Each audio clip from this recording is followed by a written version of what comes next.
ഇയാളെന്താ ഇങ്ങോട്ട് വരുന്നേ? മൈൻഡ് ചെയ്യാതെ പോവാ.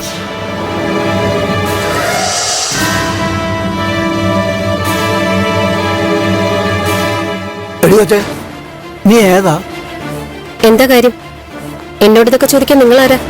ഞാനിവിടുത്തെ ബന്ധുക്കാരനാ, മുരളിയുടെ അമ്മായച്ചനാ. മനസ്സിലായില്ലേ? എന്റെ മോളെ മുരളി കെട്ടിയേക്കുന്നേ. നീ ഏതാ? ഞാൻ മുരളിയുടെ ഭാര്യ. ആ, നീയാണോ അപ്പൊ ഇപ്പോഴത്തെ മുരളിയുടെ ഭാര്യ? അന്ന് തട്ടിക്കൊണ്ടുവന്ന് അമ്പലത്തിൽ വെച്ച് കെട്ടിയത് നിന്നെയായിരുന്നു അല്ലേ? പെട്ടെന്ന് കണ്ടപ്പോ അങ്ങ് മനസ്സിലായില്ല. അല്ല, അന്ന് നിനക്ക് ഈ കണ്ണടയൊന്നും ഇല്ലായിരുന്നല്ലോ. നിനക്ക് എന്നെ മനസ്സിലായോ? ഇല്ലെന്ന് പറഞ്ഞ് രക്ഷപ്പെടാം. ഇല്ല, ഞാൻ മാധവൻ, മംഗലശ്ശേരി മാധവൻ, മുരളിയുടെ ആദ്യ ഭാര്യയുടെ അച്ഛനാ. അന്ന് അമ്പലത്തിൽ വെച്ച് അലമ്പുണ്ടാക്കിയ ആളല്ലേ? ആ, അത് തന്നെ. ഒരച്ഛന്റെ കടമയെ ഞാൻ ചെയ്തുള്ളൂ. അതിനാ അവന്മാർ എന്റെ ഈ കൈ തല്ലി ഓടിച്ചത്. ഇക്കാലത്ത് നേരം നിറയായിട്ട് ജീവിക്കുന്നവർക്ക് ഇതാ ഗതി. അങ്കിള് പിന്നെ അവിടെ വെച്ച് പ്രശ്നം ഉണ്ടാക്കിയതുണ്ടല്ലേ ഇങ്ങനെയൊക്കെ സംഭവിച്ചത്? എന്ത് പ്രശ്നം? എന്റെ മോളെ കെട്ടിയവൻ രണ്ടാമത് വേറൊരു പെണ്ണെ കെട്ടുമ്പോ ഞാൻ കയ്യും കെട്ടി നോക്കിയെന്ന് സദ്യയും വടിച്ചു നക്കി തിന്ന് പോരണായിരുന്നോ? നിന്നെ ഉപേക്ഷിച്ചവൻ വേറൊരുത്തിയെ കെട്ടുമ്പോ എന്റെ ഈ വേദന നിന്റെ അച്ഛൻ അനുഭവിക്കും. അപ്പൊ എന്റെ സങ്കടം നിന്റെ അച്ഛനിലൂടെ നിനക്ക് മനസ്സിലാവും. മനസ്സിലായോ? അല്ല, അങ്കിളിന് ഇപ്പൊ എന്താ വേണ്ടേ? മുരളിയെ മുരളിയെ എനിക്കൊന്ന് കാണണമെന്ന്. മുരളിയേട്ടൻ ഇവിടെ ഇല്ല. ഓട്ടോ സ്റ്റാൻഡിൽ ചെന്നാ കാണാൻ പറ്റും. എനിക്ക് സമയം, ഞാൻ അംഗൻവാടിയിലേക്ക് പോവാ. എന്താ? നിനക്ക് രാധിക എവിടെയാ താമസിക്കുന്നതെന്ന് അറിയാവോ? അതാരാ? എന്റെ ഭാര്യ. എനിക്കറിയില്ല.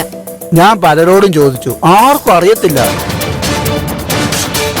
അവളെയും പിള്ളേരെയും കാണാനായിട്ട് എനിക്കൊരു മനസ്സമാധാനമില്ല. എനിക്കറിയാത്തോണ്ടാ. മുരളിയേട്ടനെ കണ്ട് ചോദിക്ക്. മുരളിയേട്ടന് ചിലപ്പോ അറിയായിരിക്കും. എങ്കിൽ ഒരു കാര്യം ചെയ്യും, ദേവികയുടെ നമ്പർ ഒന്ന് കൊടുത്തു. നമ്പർ കൊടുത്താ അത് പണിയാവും. ദേവികയ്ക്ക് പിന്നെ ഒരു സമാധാനം കിട്ടില്ല. അല്ലെങ്കിൽ നീ ഒന്ന് വിളിച്ചു തന്നാലും മതി. ദേവികയുടെ നമ്പർ എന്റെ കയ്യിലില്ല. എനിക്കതിന്റെ കാര്യമൊന്നുമില്ലല്ലോ. നീ വിളഞ്ഞ വിത്ത എന്റെ മരുമോനെ കറക്കിയെടുത്തോളല്ലേ നീ. അങ്കിൾ എന്താ ഈ ആലോചിക്കുന്നത്? ഓട്ടോ സ്റ്റാൻഡിൽ ചെന്ന് മുരളിയേട്ടനെ കണ്ട് ചോദിക്ക്. അറിയാമെങ്കിൽ പറഞ്ഞു തരും. മോളെ, വീട്ടിൽ ആരുമില്ലേ? ഇല്ല. ഓട്ടോ സ്റ്റാൻഡ് ഒരു നടക്കാൻ വയ്യ. മോള് മുരളിയെ വിളിച്ചൊന്നും ഇങ്ങോട്ട് വരാൻ പറ.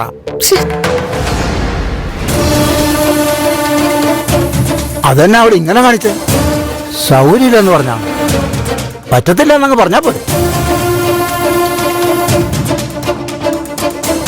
ആ, വീട്ടിൽ കയറി കിടന്ന് ഉറങ്ങാം. മുരളി വരട്ടെ. ആദ്യം എന്തെങ്കിലും ഒന്ന് കഴിക്കണം. അത് കഴിഞ്ഞ് ബാക്കിയൊക്കെ. ആ പൂതന വരാതിരുന്നാ മതിയായിരുന്നു. എന്തൊരു വിശപ്പായത്.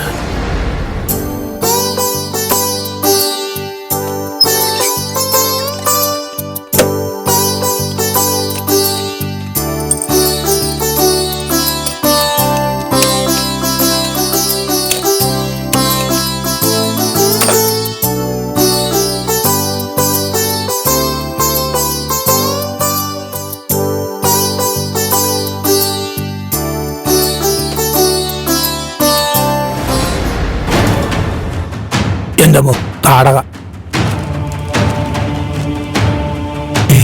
മറ്റവള് പണി തന്നിട്ടാണല്ലോ പോയത്. വീട് കുത്തി തുറന്ന് 150 പവൻ കവർന്നു. ഈ കള്ളന്മാരെ കൊണ്ട് ജീവിക്കാൻ പറ്റാതായല്ലോ.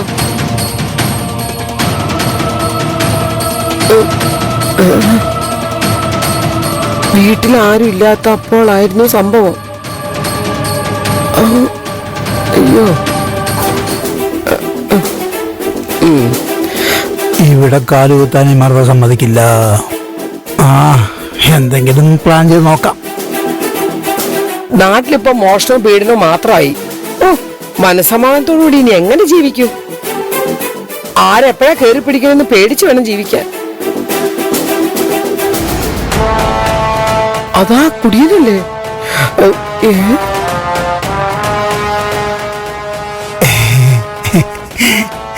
എന്താടോ?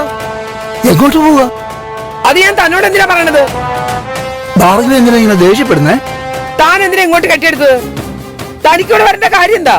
എല്ലാവരെയും ഒന്ന് കാണാൻ വന്നതാ. മുരളി മോൻ എന്തി? അവനിവിടെ ഇല്ല. മോനെ കണ്ടിട്ട് ഒരു കാര്യം അറിയാനാ ഞാൻ വന്നത്. അവന് ഓട്ടത്തിന് പോയിരിക്കുക അങ്ങ് ദൂരെ, ഒരുപാട് ദൂരെ. 2-3-4 ദിവസം കഴിഞ്ഞിട്ടേ വരൂ. ഓ, അത് സാരമില്ല. മോനെ കാണാതെ എനിക്ക് പോകാൻ പറ്റത്തില്ല. എന്തിനാ അവനെ കാണുന്നത്? അവന് താനുമായിട്ട് ഒരു ബന്ധമില്ലല്ലോ. അവൻ വേറെ കല്യാണവും കഴിച്ചു. ഞാൻ വന്നത് മോനോടൊരു കാര്യം ചോദിച്ചറിയാനാ. എന്ത് കാര്യം? രാധിക എവിടെയാ താമസിക്കുന്നത് മുരളിക്ക് അറിയാം. അതൊന്നും അറിഞ്ഞാ മതി എനിക്ക്. തന്റെ ഭാര്യ എവിടെ താമസിക്കുന്ന അവൻ എങ്ങനെ അറിയാനാ? ആ, അവനത് അറിയേണ്ട കാര്യമില്ല. എന്നാൽ വാർത്തകൾ പറഞ്ഞാ മതി. രാധിക എവിടെയാ താമസിക്കുന്നേ? ചേടാ, ഇത് വലിയ ശല്യായല്ലോ. നിങ്ങളുടെ ഭാര്യ എവിടെ താമസിക്കുന്നേ ഞാനും എന്റെ മോനും അറിഞ്ഞിട്ട് എന്തിനാ?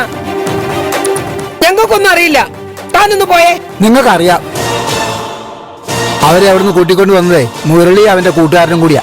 അത് എനിക്ക് പോകാൻ വേറെ ഇടമില്ല. മംഗലശ്ശേരിയൊക്കെ കൈവിട്ടു പോയി.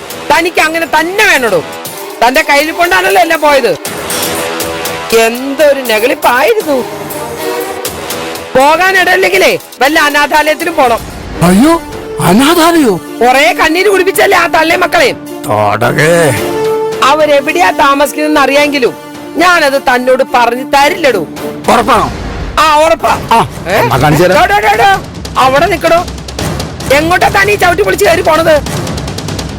ഞാനിവിടെ കേറി അങ്ങ് താമസിക്കും. ആ, അങ്ങനെ അങ്ങ് താമസിക്കാനേ ഇത് തന്റെ അച്ചി വീടാണോ? ആ പടി കയറിയല്ലേ തന്റെ മുട്ടുകാലി ഞാൻ തല്ലി ഓടിക്കും. നോക്ക്, ഒരു പ്രശ്നമൊന്നും ഉണ്ടാക്കാനല്ല ഞാൻ വന്നത്. രാധികയുടെ താമസസ്ഥലം പറഞ്ഞു തന്നാ ഞാൻ അങ്ങ് പൊക്കോളാം. എനിക്കറിയില്ല. ഞാനത് അന്വേഷിച്ചിട്ടില്ല. എനിക്കത് അറിയേണ്ട കാര്യമില്ല. എങ്കിൽ മുരളി വരട്ടെ. അവൻ സ്ഥലം പറഞ്ഞു തന്നാ ഞാനങ്ങ് പൊക്കോളാം. അതുവരെ ഞാനിവിടെ ഇരിക്കും. അവിടെ നിക്കടോ. ഇത് വഴിയമ്മല് സത്രമൊന്നുമല്ല വഴി പോകുന്നവർക്ക് കയറിയിരിക്കാൻ. ഇറങ്ങിപ്പോടോ. കുന്തളിച്ച് അങ്ങോട്ട് കയറി വന്നിരിക്കുക. എടോ, ഇറങ്ങി പോവാനല്ലോ പറഞ്ഞത്. എടോ, അങ്ങോട്ട് ഇറങ്ങാൻ. വേഗത്ത് തുടരുത്. തൊട്ടതാൻ എന്ത് ചെയ്യടോ? മര്യാദക്ക് ഇവിടുന്ന് പോകുന്നത് നല്ലത്. ഇല്ലെങ്കിലേ തന്റെ കൈയൊടിഞ്ഞു തൂങ്ങിയ പോലെ തന്റെ കാലൊടിഞ്ഞു തൂങ്ങും. ഇല്ലേ, എന്റെ ദേഹത്ത് നിങ്ങൾ തൊടില്ല.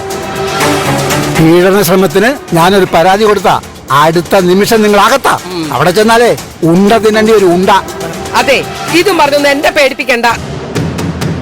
പീഡിപ്പിച്ചൊന്നും പറഞ്ഞേ പെണ്ണുങ്ങളാ പരാതി കൊടുക്കുന്നത്, അല്ലാതെ ആണുങ്ങളല്ല. അപ്പൊ നിയമം അറിയൊന്നും അറിഞ്ഞില്ലേ? നിയമം എപ്പോഴാ മാറിയത്? ഇപ്പൊ ഞാനേ ഒരു വികലാംഗന. ഒരു പരാതി കൊടുത്ത പണി ഇരട്ടിയാ. Double double. മനസ്സിലായ എന്നാ കളി? അവിടെ നിക്കണോ?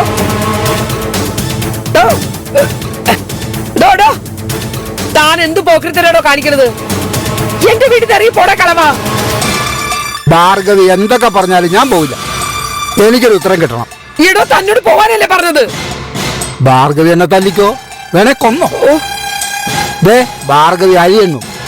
ഞാൻ ചത്താലേ പോലീസുകാർ ഒന്ന് നിന്നെ പിടിച്ചോണ്ടേ തൂക്കിക്കൊള്ളു. അയ്യോ, മുരളിയും പെങ്ങന്മാരും അമ്മയില്ലാത്ത മക്കളാവും. വേണോ? എന്നാ കൊല്ല് കൊല്ല് കൊല്ലല്ലേ. ആ, കുടിയം കയറി ഇരിക്കുക. എന്തൊരു മാറണ ഇത്. എല്ലാം കൂടി ഇങ്ങോട്ടാണല്ലോ കെട്ടിയെടുക്കുന്നത്.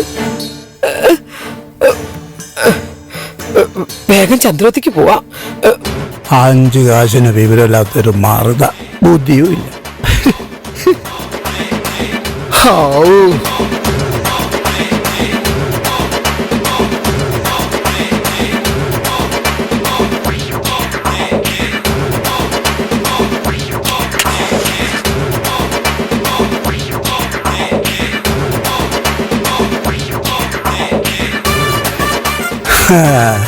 ഇതാണ് ഇനി എന്റെ മംഗലശ്ശേരി.